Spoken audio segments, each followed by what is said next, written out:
शुक्लां ब्रह्मविचारसारपरमामाद्यां जगद्व्यापिनीं वीणापुस्तकधारिणीमपयदां जाड्यान्धकारापहां हस्ते स्फाटिकमालिकां विदधतीं पद्मासने संस्थितां वन्दे तां परमेश्वरीं भगवतीं बुद्धिप्रदां शारदां. శ్రీ మహాగణాధిపతయే నమః. శ్రీ మహాసరస్వత్యై నమః. శ్రీ గురుభ్యో నమః. శని గోచారము ఎలా ఉంటుంది అంటే 12 రాసులలో శనేశ్వరుడు సంచరిస్తూ ఉన్నప్పుడు మనకు ఎలాంటి ప్రభావాన్ని ఇస్తాడు అనేటువంటి విషయాన్ని మనం విశ్లేషించినట్టయితే శనికి అత్యంత ప్రాధాన్యత ఉంది గోచారం లోపల. ఎందుకు అనంటే శని అనంటేనే శనైశ్చరుడు అంటే మందగమనుడు, అంటే మెల్లగా సంచరించేటువంటి వాడు. అంటే ఒక రాశిలో 2.5 సంవత్సరాలు సుమారుగా ఉంటాడు. కనుక ఆ శని యొక్క ఎఫెక్ట్ అనేది ఆ రాశిలో జన్మించినటువంటి వారికి చాలా ఉంటుంది. కాబట్టి శని గోచారము అత్యంత ప్రాధాన్యతను సంతరించుకున్నటువంటి సంచారం.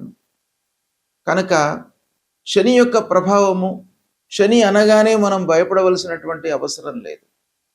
కాదంటే గోచార రీత్యా శనికి 3 స్థానాలు శుభస్థానాలుగా చెప్పబడి ఉన్నాయి. 3, 6, 11 అంటే 3వ స్థానము, 6వ స్థానము, 11వ స్థానంలో సంచరిస్తున్నప్పుడు శుభ ఫలితాన్ని ఇస్తాడు. మిగతా స్థానాలలో సంచరిస్తున్నాడు అంటే మిగతా స్థానాలు అనంటే ద్వాదశ, జన్మ, ద్వితీయ, చతుర్థ, అష్టమ ఈ స్థానాలలో సంచరిస్తున్నప్పుడు ప్రతికూల ఫలితాలను ఇస్తాడు. మిగతా స్థానాలు కొంత మధ్యస్థంగా ఉంటాయి. అయితే ప్రతికూలంగా సంచరిస్తున్నప్పుడు కూడాను అందరికీ ఒకే రకమైనటువంటి ప్రభావాన్ని చూపించడం. ఎందుకు అనంటే వాళ్ళ యొక్క రాస్యాధిపతికి శనికి ఉన్నటువంటి మిత్రత్వము, శత్రుత్వము, సమత్వము ఇలాంటి విషయాలను కూడాను మనం దృష్టిలో పెట్టుకొని చూడవలసి వస్తుంది.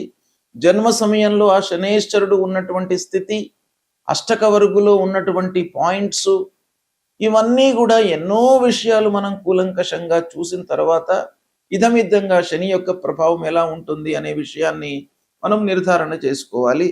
తదనుగుణంగా ఫలితాలను చెప్పుకోవడం అనేటువంటిది మనకు శాస్త్రం చెప్తుంది. కాబట్టి శని అనగానే మీరు భయపడవలసినటువంటి అవసరం లేదు.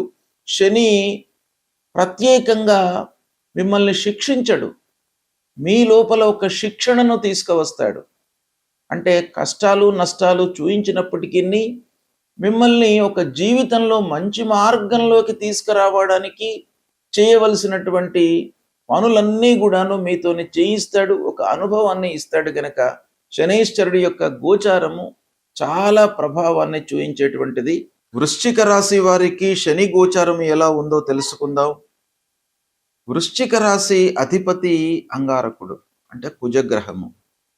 కుజుడు, శని సమత్వము కలిగినటువంటి గ్రహాలు. శని, కుజుడు శత్రుత్వం కలిగినటువంటి గ్రహాలు. అంటే పరస్పరము వీళ్ళిద్దరిని చూసినట్టయితే సమత్వము, శత్రుత్వము అంటే సమశత్రుత్వము కలిగినటువంటి గ్రహాలు అన్నమాట. కాబట్టి ఈ వృశ్చిక రాశి వారికి శని యొక్క ప్రభావము 80% నైసర్గికంగా అశుభ ఫలితాలే ఇచ్చేటువంటి అవకాశాలు ఉంటాయి. అయితే స్థానము అనుకూలంగా ఉంటే తప్ప శని యొక్క ప్రభావము ఎక్కువగా ఉంటుంది వృశ్చిక రాశి వారి పైన. ఇలాంటి వృశ్చిక రాశి వారికి 29 మార్చి 2025 నుండి 3/6/2027 మధ్యకాలంలో 5వ స్థానంలో రజితమూర్తిగా సంచరిస్తున్నాడు. 5వ స్థానము మధ్యస్థమైనటువంటి స్థానం. అంటే అంత బ్యాడ్ స్థానం కాదు, అంత ఉత్తమమైనటువంటి స్థానం కూడాను కాదు. కాబట్టి కొన్ని కార్నర్స్లో మంచి ఫలితాలను ఇస్తూ, కొన్ని కార్నర్స్ లోపల మనను జాగ్రత్తగా ఉండాలి అనేటువంటి ఒక నిర్దేశాన్ని ఇచ్చేటువంటి పొజిషన్ అన్నమాట. అయితే ఈ వృశ్చిక రాశి వారికి ముఖ్యంగా 5వ స్థానంలో సంచరిస్తున్నప్పుడు చదువు, పిల్లల విషయము వీటిపైన ఎక్కువ ప్రభావాన్ని చూపిస్తాడు. కనుక పిల్లలు ముఖ్యంగా చదువుకునేటువంటి విద్యార్థులకు ఈ సమయం లోపల శ్రద్ధ చాలా అవసరము, ఇంట్రెస్ట్ అవసరము. అంటే శ్రద్ధ మీరు కనపరిచినట్టయితే మీరు మంచి ఫలితాలను పొందుతారు. ఇంట్రెస్ట్తో మనస్సు నిలిపి పనులు చేయాలి అనేటువంటి విషయం మనకి ఇక్కడ తెలుస్తుంది. అయితే ఓవరాల్గా 5వ స్థానంలో శనీశ్వరుడి యొక్క సంచారము, తద్వారా ఏమవుతుంది, కొంత ఆలస్యం జరుగుతుంది. చదువు లోపల కానీ మనం చేపట్టినటువంటి పనుల లోపల కానీ ఆలస్యం ఎక్కువగా సంభవించే అవకాశాలు ఉన్నాయి. ముఖ్యంగా మీరు పిల్లల యొక్క పెరుగుదల, పిల్లల యొక్క చదువు, సెటిల్మెంట్ వీటిపైన ఎక్కువగా శ్రద్ధ చూపాలి. తద్వారా మీకు ఏమవుతుంది, అనుకూలమైనటువంటి ఫలితాలు ఉంటాయి. మీరు కొంత మనస్సు నిలిపినట్టయితే సత్ఫలితాలు కలుగుతాయి. మీ ఆలోచనకు పరీక్షా సమయం. అంటే మీరు మంచి మార్గంలో ఆలోచిస్తూ ఒక పద్ధతి ప్రకారంగా మీరు ప్రణాళికాయుతంగా స్టెప్స్ తీసుకున్నట్టయితే మీకు సత్ఫలితాలు కలుగుతాయి. ఓవరాల్గా శ్రమించవలసినటువంటి అవసరం ఉంటుంది. ఈ సమయం లోపల బ్లైండ్గా పనులు చేయకూడదు, కష్టపడాలి. అప్పుడు మీకు ఫలితం వస్తుంది. పెట్టుబడుల విషయంలో మట్టుకు మీరు జాగ్రత్త వహించాలి. 5వ స్థానంలో ఉన్నాడు శని, ఏకాదశాన్ని చూస్తున్నాడు, అంటే లాభస్థానాన్ని చూస్తున్నాడు. రాబడి పైన శని దృష్టి ఉంది, తర్వాత ధనస్థానం పైన శని దృష్టి ఉంది, 7వ స్థానం పైన శని దృష్టి ఉంది. కాబట్టి ఈ 3 విషయాలలో కొంత జాగ్రత్తలు తీసుకోవాలి. అంటే లాభం పైన, ఆర్థిక స్థితి పైన, రాబడి పైన. తర్వాత పార్ట్నర్షిప్లో వ్యవహారం చేస్తున్నటువంటి వాళ్ళు అంత ఉదాసీనంగా ఉండడానికి అవకాశాలు లేవు. కొంత జాగ్రత్తలు తీసుకోవాలి. నియమ నిబంధనలకు కట్టుబడి మీరు పనులు చేస్తుండాలి. అప్పుడు మీకు చాలా సత్ఫలితాలు కలుగుతాయి. ఇకపోతే అన్యోన్యత, ప్రేమ భావము, వీటికి మీరు ప్రాధాన్యత ఇవ్వాలి. కుటుంబ సభ్యులు, భార్య, పిల్లలు, కుటుంబ పెద్దలు, స్నేహితులు, ఆత్మీయులు, బంధువులు వీళ్ళందరితో కూడాను ఆప్యాయంగా ఉండడానికై మీరు ఎక్కువగా ప్రాధాన్యత ఇచ్చినట్టయితే చాలా మంచి ఫలితాలు కలుగుతాయి. కష్టానికి తగిన ప్రతిఫలం గోచరిస్తుంది. ఆధ్యాత్మికత వైపుకు మీరు మనస్సు నిలుపుతారు. ఇకపోతే నిర్ణయాలు తీసుకునేటప్పుడు మట్టుకు జాగ్రత్త వహించాలి. వ్యాపారస్తులే కానివ్వండి, ఉద్యోగస్తులే కానివ్వండి, పెట్టుబడుల విషయం లోపల కానివ్వండి, కొంత జాగ్రత్తలు తీసుకోవాలి. పూర్వాపరాలను క్షుణ్ణంగా మీరు ఆలోచించి నిర్ణయాలు తీసుకున్నట్టయితే సత్ఫలితాలను పొందుతారు. శ్రమకు తగినటువంటి ఫలితం కనబడుతుంది. ఓపిక మట్టుకు చాలా అవసరము. మానసికంగా కొంత ప్రెషర్ ఉంటుంది, భయానికి గురయ్యేటువంటి అవకాశాలు కూడాను ఉన్నాయి. అయితే మీరు మంచి పనులు చేయడం ద్వారా కొన్ని విషయాల నుండి మీరు విముక్తులవుతారు. మీ మనస్సు మంచి పనులు, నలుగురికి సహాయం చేయాలి అనేటువంటి ఒక మనస్తత్వంతో మీరు ఉంటారు. కాబట్టి ఓవరాల్గా మీరేంటంటే ఈ సమయాన్ని చాలా గమనిస్తూ నిర్ణయాలు తీసుకోవాలి. సమయ స్ఫూర్తితో నిర్ణయాలు తీసుకోవాలి. బ్లైండ్గా నిర్ణయాలు తీసుకోవడానికి మట్టుకు ఇది సమయము అనుకూలమైంది కాదు. అనుభవాన్ని నేర్చుకుంటారు. చాలా విషయాలలో మీకు అనుభవం చేకూరుతుంది. ఈ సమయం లోపల స్థిరమైనటువంటి ఆలోచనలతో ముందుకు వెళ్తారు. ఓవరాల్గా మీకు ఫలితాలు ఇమ్మీడియట్గా శుభ ఫలితాలు లేకపోయినప్పటికీ క్రమేపీ మీరు ఇంట్రెస్ట్తో, శ్రద్ధతో, ఎఫర్ట్స్తో పనులు చేసినట్టయితే క్రమేపీ మీకు మంచి ఫలితాలను పొందేటువంటి అవకాశము బాగా కనబడుతుంది. సద్వినియోగపరచుకోండి. శనైశ్చరుడు అంటే శని ప్రతికూలంగా ఉన్నప్పుడు మనం ఏం చేయాలి అనేటువంటి విషయం కూడాను చాలా ప్రాధాన్యాన్ని సంతరించుకున్నటువంటి విషయం. శని తప్పకుండా ఏదో రకంగా మనను కష్టపెడుతుంటాడు. ఆదాయము విషయంలో ఇబ్బంది పెడతాడు.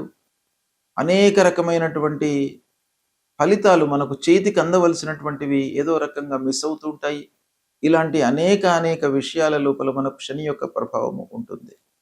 అంటే సాధారణంగా శని మనకు శాస్త్రం ప్రకారంగా గోచార రీత్యా 3 స్థానాల్లో సంచరిస్తున్నప్పుడు మంచి ఫలితాలను ఇస్తాడు. అంటే 3, 6, 11 స్థానాలు అవి శుభ స్థానాలు. అంటే శుభ ఫలితాలను సహజంగా ఇచ్చేటువంటి స్థానాలు 3. అంటే దాదాపు 12 స్థానాలలో 3 స్థానాలు అని అంటే మనకు 25% మనకు మంచి ఫలితాలు శనీశ్వరుడు మూలకంగా సహజంగా అంటే స్థానరీత్యా, గోచార రీత్యా ఇచ్చేటువంటి అవకాశాలు ఉన్నాయి. ఇక మిగతవి ద్వాదశ స్థానము, జన్మస్థానము, ద్వితీయ స్థానము, చతుర్థ స్థానము, అష్టమ స్థానము. ఈ 5 స్థానాలు చాలా మనను కష్టపెడతాడు, ఇబ్బంది పెట్టేటువంటి స్థానాలు. ఇక మిగతా స్థానాలు కొంత మధ్యస్థంగా ఉంటాయి. ఈ విధంగా మనము శని యొక్క స్థానాలను క్లాసిఫై చేసుకోవడము చాలా అవసరము. ఏ స్థానాలలో ఉన్నాడు అనేటువంటి విషయాన్ని మనం గమనించి దానికి అనుగుణంగా పరిహారాలు చేసుకోవాలి. అయితే శనైశ్చరుడికి మనం ఏం పరిహారాలు చేసుకోవాలి అని అంటే, ప్రథమంగా మన చేతిలో ఉన్నటువంటి విషయాలపైన మనం మనసు నిలపాలి. ఏం చేయాలి? ధైర్యము, సాహసము. ధైర్యే సాహసే లక్ష్మి. అంటే ధైర్యంతో మనం స్టెప్స్ తీసుకోవాలి, ఆలోచనను జోడించాలి. అంటే సాహసము, కేవలం సాహసం మనకు ఫలితాలను ఇవ్వదు. సాహసంతో పాటుగా కొంత మనకు బుద్ధి, విచక్షణ, ఆలోచనను కూడాను జోడించినట్టయితే సత్ఫలితాలను ఇస్తాడు. శని మూలకంగా కలిగేటువంటి దుష్ప్రభావము తగ్గుతుంది. అంతేకాకుండా శని బాగలేనప్పుడు మనము దైవానుగ్రహం కొరకై చేయవలసినటువంటి కార్యక్రమాలు కూడాను చాలా ఉన్నాయి. వాటిని కూడాను మనం దృష్టిలో పెట్టుకొని శనికి సంబంధించినటువంటి మూల మంత్రాన్ని ప్రతినిత్యం కూడాను మీరు చదువుకోండి. నీలాంజన సమాభాసం రవిపుత్రం యమాగ్రజం ఛాయా మార్తాండ సంభూతం తం నమామి శనైశ్చరం అనేటువంటి మూల మంత్రాన్ని ప్రతినిత్యం చదువుకోండి. ఆంజనేయ స్వామి దేవాలయానికి వెళ్ళండి, ఆంజనేయ స్వామి యొక్క అనుగ్రహాన్ని పొందండి. హనుమాన్ చాలీసా పారాయణం చెయ్యండి. నువ్వుల నూనె, ఇనుప ముక్క, నల్లటి వస్త్రము ఇవి దానంగా ఇవ్వండి. మీకు అనుకూలమైనట్టయితే ఒకరికి ఇద్దరికి శనివారం రోజున అన్నదానం చేయండి. అంటే నీడీ పర్సన్స్ ఎవరైతే ఉన్నారో, ఆకలితో అలమటించేటువంటి వాళ్ళు, ఇబ్బంది పడుతున్నటువంటి వాళ్లకు డబ్బులు ఇవ్వకుండా మీరు అన్నం పెట్టించండి వాళ్లకు. తద్వారా మీకు ఆ శని యొక్క దుష్ప్రభావం తగ్గుతుంది. ఈ పరిహారాలను చేసుకోండి. శని మిమ్మల్ని ఏమీ చేయడు. మీరు శని గురించి బాధపడవలసినటువంటి అవసరం లేదు. శని మీ లోపల ఒక క్రమశిక్షణను తీసుకువస్తాడు, గుణపాఠాలను నేర్పిస్తాడు. కాబట్టి శని అనగానే మీరు భయపడకుండా ఫలితాలపై, ప్రభావంపై, మీ యొక్క ఎఫర్ట్స్పై మీరు మనసు పెట్టండి. మీకు సత్ఫలితాలు కలుగుతాయి. శుభం.